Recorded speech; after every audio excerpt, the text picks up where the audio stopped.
बिस्मिल्लाहिर्रहमानिर्रहीम। 11th class के लिए है आज हमारा जो क्वेश्चन है और टॉपिक है वो है what is the relationship between justice and equality. What is the relationship between justice and equality. कल हमने पढ़ा था जस्टिस क्या होता है और उसमें हमने देखा था कि इक्वालिटी एंड लिबर्टी को दोनों को बीच में मेंटेन करने वाला, दोनों को बॉन्ड करने वाला जो है कंसेप्ट वो है जस्टिस। अर्नेस्ट बार्कर या ई बार्कर वो कहता है principles of social and political theory 1951 में उसने ये दे दी थी। उसने बताया था has shown that justice represents a synthesis of the principle of liberty, equality and fraternity. Synthesis एक कंसेप्ट है, thesis, antithesis and synthesis. Thesis, antithesis and synthesis. Synthesis हम कहते हैं कि सपोज आप किसी भी चीज़ के बारे में एक कंसेप्ट आ जाता है, उसको हम थीसिस कहते हैं। कोई थ्योरी आ जाती है, कोई कंसेप्ट आ जाता है तो उसको हम थीसिस कहते हैं। अब उस कंसेप्ट के जो ड्रॉबैक्स निकाले जाते हैं, उस थीसिस की जो कमियां कोताहियां निकाल कर उसके अपोजिट में एक दूसरी थीसिस दी जाती है, उसको हम एंटी थीसिस कहते हैं। और उन दोनों का निचोड़ मिलाकर उनमें से जो कमियां कोताहियां, कमियां कमज़ोरियां हैं, ड्रॉबैक्स हैं, उनको निकाल कर एक फाइनल कंसेप्ट जो निकाला जाता है उसको हम सिंथेसिस कहते हैं। यानी कि लिबर्टी एक साइड है, लिबर्टी के अपोजिट में अगर हमें देखेंगे जनरली तो हमें इक्वालिटी लिबर्टी के अपोजिट नज़र आएगी और लिबर्टी इक्वालिटी के अपोजिट नज़र आएगी। लेकिन दोनों को मिलाकर जो चीज़, और फ्रैटर्निटी, और तीसरी चीज़ फ्रैटर्निटी भी इसमें हम शामिल करेंगे। तो ज़्यादातर लिबर्टी एंड इक्वालिटी को ही हम देखते हैं। तो लिबर्टी इक्वालिटी एक दूसरे के हमें अपोजिट नज़र आ जाते हैं। जहाँ पर लिबर्टी है इक्वालिटी नहीं है, इक्वालिटी है लिबर्टी नहीं है। तो जब हमें इसकी थीसिस और एंटी थीसिस, ये दो, सपोज लिबर्टी थीसिस है, इक्वालिटी उसकी एंटी थीसिस है, तो लेकिन जब हम इनका दोनों का निचोड़ मिलाकर एक खाका निकालेंगे, खलासा निकालेंगे, जिसमें दोनों कंसेप्ट्स और दोनों चीज़ों के बारे में ध्यान रखा गया होगा, दोनों को कंसीडर किया होगा, तो हम उसको सिंथेसिस कहेंगे। तो वो है जस्टिस। लिबर्टी इक्वालिटी की जो सिंथेसिस है वो है justice. Justice is the thread which runs through all these values and makes them part of an integrated whole. It reconciles their conflicts and contradictions and gives them the shape of universal principle of governance. Justice is the basic idea behind these values. We hold them in high esteem because they are the manifestation of justice. Justice is the last goal to which all these values should conform. अच्छा, इसी तरह like liberty, the relation between equality and justice is also controversial one. अच्छा, पहले हम ऊपर देखेंगे तो justice क्या है? ये एक ऐसा धागा है जो तमाम वैल्यूज़ को क्या हो इंटीग्रेट करता है, जोड़ के रखता है। ठीक है। अच्छा, तो ये जो इनके कंट्राडिक्शन और कन्फ्लिक्ट्स हैं उनको ख़त्म करके एक यूनिवर्सल प्रिंसिपल ऑफ गवर्नेंस पैदा करता है। तो ये जस्टिस जो है ये बेसिक आइडिया है बिहाइंड ऑल दीज वैल्यूज़ जो अब हम पढ़ते हैं।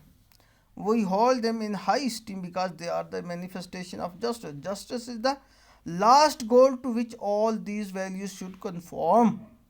ये जितने भी हम values, liberty, equality, fraternity, rights, claim वगैरह, सोशलिज्म, और जितने भी वैल्यूज़, जितने भी हम कंसेप्ट पढ़ते हैं, बेसिकली जस्टिस जो है वो लास्ट गोल है जिसके लिए ये सारी वैल्यूज़ जो हैं ये उसकी मुनासिबत से होनी चाहिए।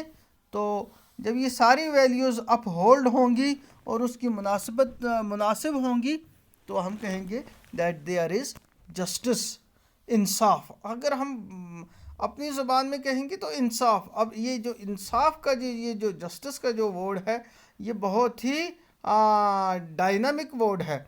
इसको प्रॉपरली अंडरस्टैंड करने की ज़रूरत है। अदरवाइज़ जो भी सोसाइटी है, जो भी कम्युनिटी है, ये जो भी बंदा है, हर बंदा, हर इंडिविजुअल, हर सोसाइटी उसको अपने हिसाब से मोल्ड करती है। ताकतवर अपने हिसाब से इसको यूज़ करता है, कमज़ोर अपने हिसाब से यूज़ करता है। तो लेकिन इसको बेसिकली इसको अंडरस्टैंड करने की थोड़ा सा डीपली, इसको थोड़ा सा कीनली देखने की ज़रूरत है, तभी ये जाकर ये कंसेप्ट जो है ये समझ आएगा, जस्टिस। इसी तरह like liberty, the relation between equality and justice is also controversial one. जिस तरह लिबर्टी और इक्वलिटी, या इसी तरह लिबर्टी और जस्टिस के बीच में एक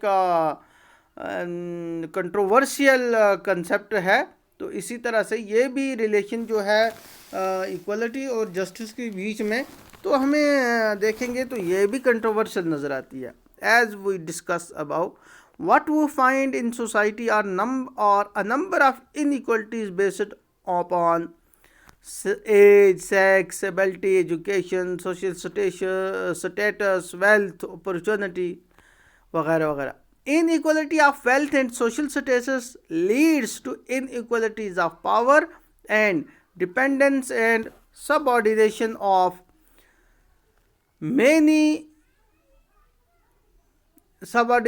many to the will of few। ठीक है। अच्छा, जिस तरह अभी हमने ऊपर डिस्कस किया, सोसाइटी में बहुत सारी किस्म की इनइक्वलिटीज़ है। इनइक्वलिटीज़ किसकी बुनियाद पर? एज की बुनियाद पर, सेक्स की बुनियाद पर, यानी मेल है या फीमेल, एबिलिटी काबिलियत, एजुकेशन, सोशल स्टेटस कि समाज में वो उसका स्टेटस ज़्यादा है या कम है, वेल्थ, अपॉर्चुनिटी। तो इनकी वजह से जो क्या है, इनइक्वलिटीज़ हैं। अब ये जो इनइक्वलिटी ऑफ जो वेल्थ और सोशल स्टेटस है, इसकी वजह से क्या होता है, leads inequality of power and dependence. इसकी वजह से इनइक्वलिटी ऑफ पावर और डिपेंडेंस होता है, और जिसकी वजह से subordination of few to the subordination of many to the will of few.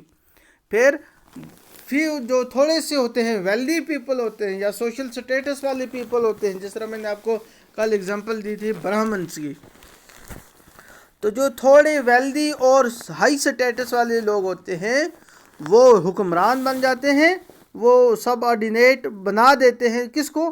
ज़्यादातर लोगों, मैनी पीपल, है ना, जो मेजॉरिटी है, जो अक्सरियत है, उनको सबऑर्डिनेट बना देते हैं, और थोड़े से क्या बन जाते हैं, उनके मास्टर्स या रूलर बन जाते हैं।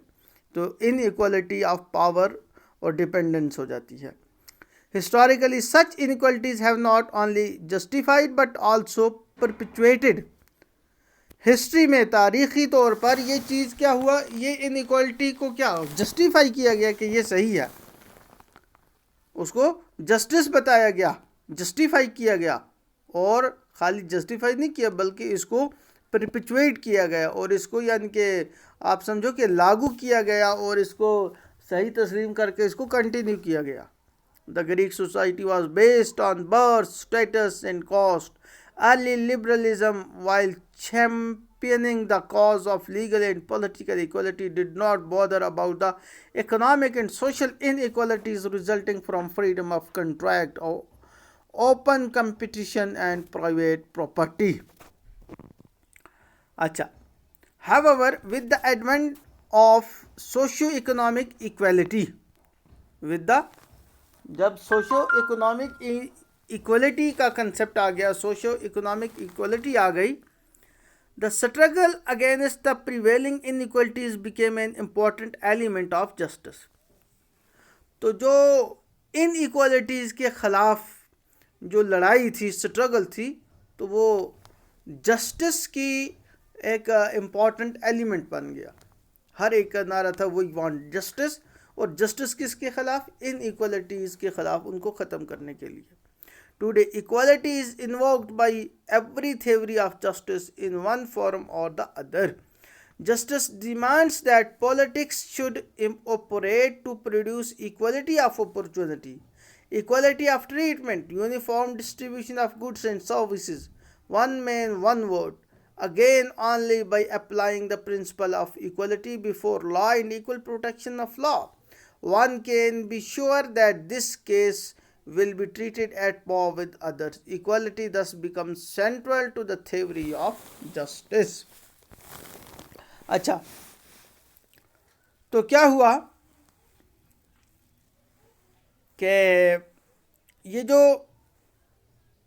जस्टिस है ये डिमांड करती है पॉलिटिक्स से, यानी सियासत से, कि equality of opportunity, equality of treatment, uniform distribution of goods and services, के यूनिफॉर्म यानी एक ही जैसी तकसीम चीज़ों की, मटेरियल की और सर्विसेज की।